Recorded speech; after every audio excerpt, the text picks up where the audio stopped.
এখন আমরা দিল্লি এয়ারপোর্টে বসে আছি।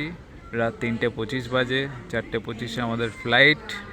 অ্যান্ড আপাতত আমাদের সব রিলসের ভিডিও, ফটো এইসব বানানো শেষ হলো।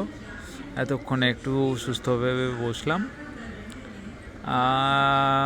এরপরে কি হয় দেখা যাক। আমাদের নেক্সট স্টপ হচ্ছে দুবাই, সেখানে 6 ঘন্টার লেওভার আছে।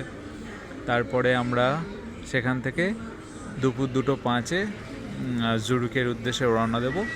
সেখানে পৌঁছাবো রাত 8:05। তারপরে আরেকটা ট্রেন রয়েছে, সেই ডিটেলসগুলো আমরা পরে আবার বলবো। আপাতত নেক্সট ডেস্টিনেশন ইজ দুবাই। পড়া মানে first step started Delhi airport থেকে স্টার্ট হচ্ছে, বাট এখন 4:25 বা 4:25 আমাদের ফ্লাইট ছাড়বে। সবার খুব ঘুম ঘুম অবস্থা, বাট আমি জানি না কেন খুব এক্সাইটেড, বিকজ মা আর বাবাকে অবস্থা নেই।